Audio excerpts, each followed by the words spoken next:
All right, hello wine drinking people. We are back with more of what I had to drink yesterday, and it seems like we've had a yearly visit from the Count Francesco Cinzano from Col d'Orcia, as I'm becoming more and more familiar with these wines, and I have to say, what a wonderful gentleman, really nice, and some fabulous wines.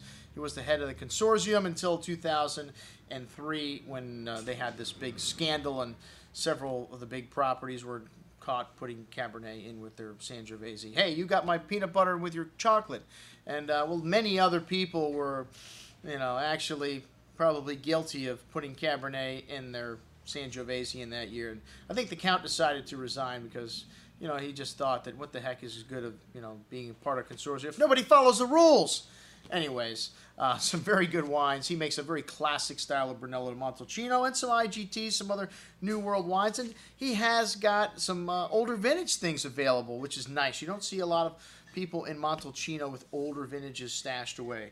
All right, well, the Col d'Orcia Spizieri IGT, I have no idea what that means, but St. Angel Hill looking over the Val d'Orcia River. Francesco only works with his own grapes, 100% estate fruit. This wine is made with 50% Sangiovese, 20% Cigliolo, a bit of Merlot, Spitzera, Petit Verdot, round, crisp, no wood, unassuming, really easy to drink. A junior super Tuscan, has that signature terroir, notes of fine herbs, meaty quality to that red plum and cherry fruit, hints of porcini mushroom, a light and simple wine on the palate with that signature Tuscan terroir, very soft and drinkable, good stuff. All right, the Col d'Orcia Rosso di Montalcino, 2009, the Baby Brunello. This is a selection of the lots after the vintage, a lighter, fruitier, more approachable stuff. A short passage through large wood and then on to the bottle. This wine's got a bit of a roasted, kind of smoky quality to the wild strawberry fruit with hints of underbrush, fresh earth, nice complexity on the nose for a Rosso di Montalcino. Very forward and charming wine on the palate with smooth, round tannins, a nice amount of fresh earth and fine herbs showing all the way to the end, a hint of that black tar kind of spice that you get from Montalcino. Very good Rosso di Montalcino, $24. The Col d'Orcia Brunello di Montalcino, 2006. A very classic Brunello bouquet. This is a classic vintage here. Notes of black tar, truffle. About 200,000 bottles of Brunello made in this vintage. Wild strawberry fruit. The third largest producer in Montalcino is Col d'Orcia. You learn something new every day here. A classic wine with firm tannins still on the tongue. Finishes with layers of dark spice and fresh earth. Very fresh and balanced. That's his 2000 vintage, though. Needs a bit of time in your cellar, but it has all the right stuff and in the right proportion. Excellent juice. All right, the Col d'Orcia Brunello Riserva, Poggio al Vento.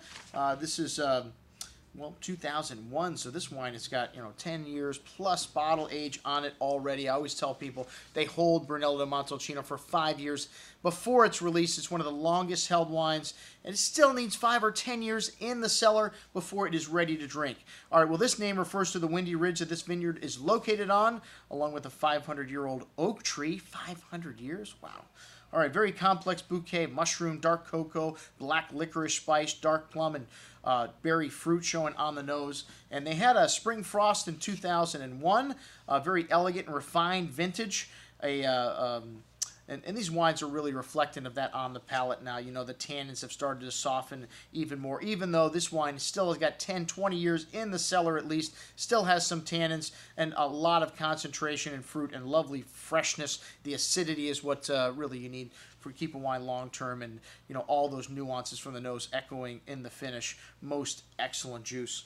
All right, well, coming up next we had the NEARCO SANT'ANTIMO, and SANT'ANTIMO is essentially the exact same region as as Montalcino, which I just learned this in this tasting, and they just created this appellation, which is just slightly different, the boundaries, so you could use Merlot, Cabernet, Syrah, these other varietals, and well, you'd have an appellation that you could use that, whereas in Brunello Montalcino you can.